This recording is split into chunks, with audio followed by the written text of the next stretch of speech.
5 de julio. 12:45 a 1:30 de la noche. Pensaban que bastaría con hacer aquel viaje largo y aburrido en un vagón vacío. Allí no habría problemas. El metro era territorio relativamente neutral. El único peligro era la policía. Podrían incluso dormir un poco. Pero el vagón estaba atestado. Todos los asientos estaban ocupados. Y los pasillos llenos de gente. Puede que sea el conocido turno nocturno, murmuró Dewey al peque.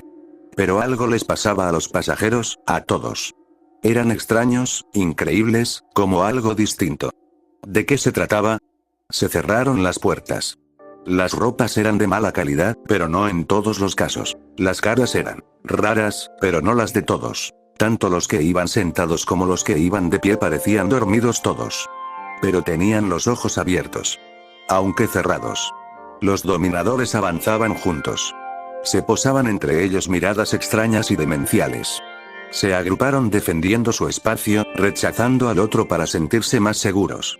La gente se agarraba a las barras y a las manillas. Las mujeres permanecían recostadas, el pelo revuelto, mirando vagamente al vacío, con las piernas flácidas y abiertas. Se apoyaban unos en otros y había grupos de 2 o 3 amontonados. Unos se concentraban en el espacio vacío. Otros atisbaban periódicos. Algunos estaban inclinados sobre hojas con hileras de cifras, muy concentrados, haciendo marcas con un lápiz murmurando para sí. Tardaron unos cuantos segundos en ver a la familia. Les miraron ceñudos y cambiaron de posición, apartando la vista como queriendo olvidar que les habían empujado. El lugar impresionó a la familia. Miraron al vagón siguiente. También estaba lleno. Intentaron ver qué había delante, pero la masa humana se lo impedía. Héctor le preguntó a un hombre bajo y corpulento, de nariz achatada y entrecejo carnoso, que estaba de pie junto a él, si aquel tren iba a Coney Island. El hombre se volvió lentamente, alzando la vista de una hoja llena de cifras impresas y escritas a lápiz, como si le sacasen a la fuerza de algo muy importante, como si apenas hubiese oído el sonido, no digamos ya las palabras. Y miró a Héctor a la cara, centrando la vista lentamente, muy lentamente. Sus ojos parecieron dejar de estar muertos, quizás reconociendo incluso otra cara, y el individuo dio síntomas de intentar pensar con gran esfuerzo en la pregunta, pero sin entenderla y sin inquietarse por ello. Héctor repitió la pregunta. El tipo pareció entender al fin lo que se quería de él, movió la cabeza, no tanto respondiendo a la pregunta como porque le costaba demasiado trabajo contestar, lo supiese o no, y luego apartó la vista.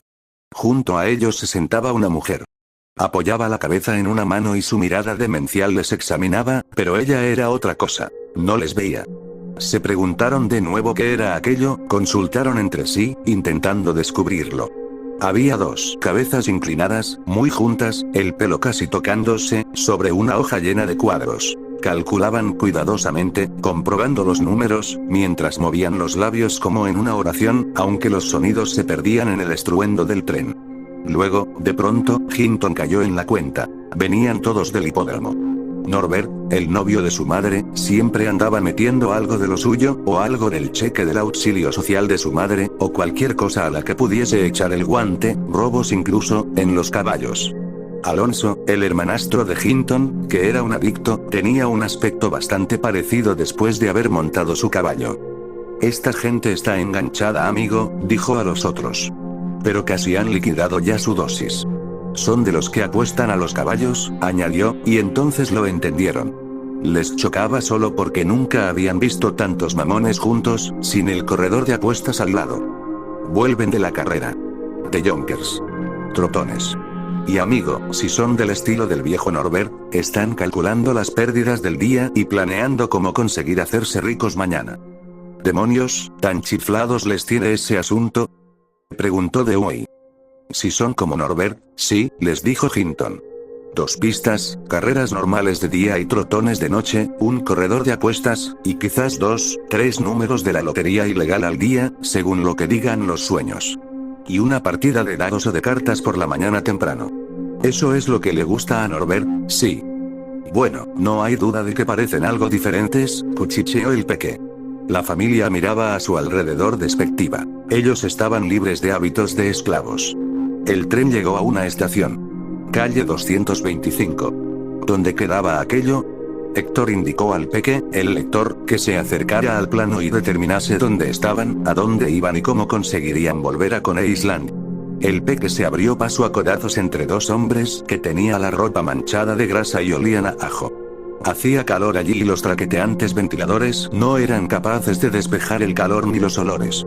El peque se estiró sobre la cabeza de una mujer mono de cara arrugada. Llevaba un sombrero de paja de vieja con flores artificiales alrededor de la copa, un vestido con sucio estampado de flores y, sobre la nariz, unos quevedos. El peque pensó que olía a pis seco.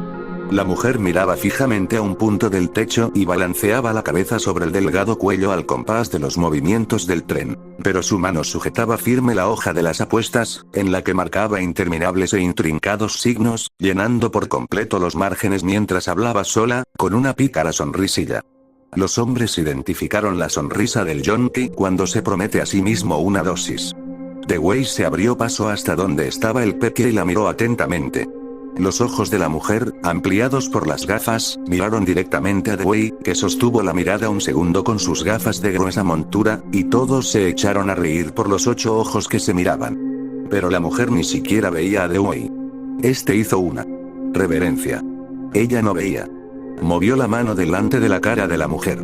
Los hombres se reían y Bimbo enterró la cara en el hombro de Lungface porque era de mala educación reírse así de una vieja. Luego, Dewey hizo un par de muecas, pero ella solo veía un futuro secreto. Fijaos en la duquesa, observó Hinton. Está diciendo, bueno, pondré 2 a Paso, y Paso entrará el primero y yo ganaré 45. Y luego lo pondré todo a Llega, y Llega pasará. La vieja está realmente volando alto con ese caballo. Solo que las cosas salen de otro modo al final. Dewey se cansó del juego y le volvió la espalda. El peque tenía problemas con el plano. No era el primer plano de la ciudad con que se enfrentaba, pero no se parecía a ninguno de los que había visto. Era abstracto, como si los contornos de la ciudad estuviesen gastados.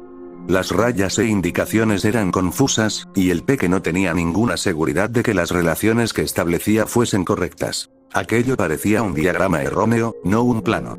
¿Dónde estaba Coney Island? Pero pronto descubrió dónde habían montado y descubrió a dónde querían ir. Podía, si tenía tiempo suficiente, partir de los extremos, siguiendo cuidadosamente con los dedos las líneas del metro, diferenciando cada una de ellas, BMT, Indit, porque estaban impresas en colores distintos. Acabó deduciendo que estaban en una de las líneas IRT. Llegaron a otra estación. No subió ni bajó nadie. Lungface vio al hombrecillo al que todos empujan, tenía los ojos desorbitados y parecía subnormal, con aquellos labios gruesos y pálidos que se cerraban sobre su móvil boca, como si estuviese mascando el aire que respiraba. Su sombrero negro era demasiado grande y lo llevaba encasquetado hasta las cejas. Lungface hizo una seña a los demás y todos rieron del aspecto del tipo. El peque tenía dificultades con la parte central del plano. Había deducido que se habían equivocado de línea. Tenían que cambiar en algún sitio, pues de lo contrario llegarían a donde no querían ir. Todas las líneas se encontraban en el centro de la ciudad, entremezclándose allí y saliendo luego otra vez, para finalizar todo donde debía terminar. Sin embargo, el peque tenía problemas para desentrañarlo. Movía los índices lentamente a lo largo de las líneas, intentando ver dónde se unían, pero las sacudidas del tren le desplazaban los dedos. Procuró darse prisa para no quedar como un imbécil a ojos de la familia. La cara que había bajo la barbilla del peque hablaba hacia arriba, hacia él. Por los sonidos que emitía, la mujer parecía otra cosa, porque no decía palabras, sino que emitía un agudo canturreo. El peque murmuró, ¿qué pasa, señora? A la duquesa que apestaba a pis, pero ella siguió con su canturreo, y esto asustó al peque. Volvió la vista hacia la familia, que seguía agrupada, esperándole, y tuvo la certeza de que se estaban riendo de él, que en teoría era el gran lector. Así que dejó el plano antes de haber logrado orientarse, y se abrió paso de nuevo hacia la familia. Héctor preguntó al peque si había determinado el trayecto. El peque dijo que por supuesto, que sabía lo que tenían que hacer. Si hubiera dicho lo contrario habría quedado mal. El tren empezó a aminorar la marcha y se detuvo en un sitio en el que no había estación. Luego se movió un poco. Empezó a avanzar centímetro a centímetro, ganando impulso, sacudiéndoles, y por fin se detuvo otra vez bruscamente. Solo la familia pareció advertirlo. Los demás viajeros seguían en su limbo porque, según pudo comprobar Hinton, aún continuaban calculando, intentando triunfar con la imaginación a base de cifras, conseguir así lo que la vida no les proporcionaba, porque las cifras no mentían nunca. Nuevos números establecerían lo que debían hacer la próxima vez, les dirían en qué se habían equivocado. Pero ni la lógica ni los cálculos servían de nada. Hinton lo sabía perfectamente. Nadie volvería a casa millonario. Norbert, el novio de su madre, aparecía siempre sin Blanca después de haberse gastado todo el dinero, y le explicaba a Minnie que en realidad debería haber ganado si no hubiese sido porque. Y luego le atizaba una paliza por sus reproches, porque, en realidad, debería haber ganado, pero. Hinton se sabía de memoria la historia. Aún se oían algunos petardos fuera. Los jugadores no se volvían a mirar ni se interesaban lo más mínimo. Su fiesta había sido en el hipódromo, y las únicas chispas que a ellos les interesaban eran las que pudiesen salir de los cascos de los caballos. Sus explosiones estaban siempre en el futuro. Ay, si pudiesen preverlo. Cuando no existiera ningún si no fuese por. Cuando no existiera más algún día. Hinton conocía muy bien todo aquello. Dewey hizo un gesto y señaló. El profesor, dijo. Todos miraron. Se trataba de un viejo que llevaba un sombrero sucio, cuello de pajarita, corbata a rayas, chaqueta de astrosas solapas y un abrigo abierto con cuello de terciopelo, pese al calor. Descansaba la cabeza en sus nudosas manos, que se apoyaban en un paraguas enrollado. ¿Cómo puede uno vestirse así?, preguntó Dewey. ¿Habéis visto a ese capullo? El tren se había parado de nuevo. Bajo sus pies, el motor seguía ronroneando erráticamente. Los ventiladores giraban, pero cada vez hacía más calor, porque no entraba la brisa como cuando el tren se movía. Los guerreros sudaban en sus ropas sucias. Miraban hacia la oscuridad. ¿Por qué está parado este tren aquí?, quiso saber Luftwaffe.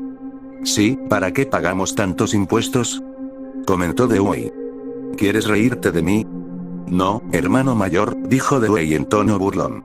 Pero tú recibes casi todas las cosas de tu familia, me refiero a los carceleros, ¿no? Bueno, también consigo cosas de otras formas.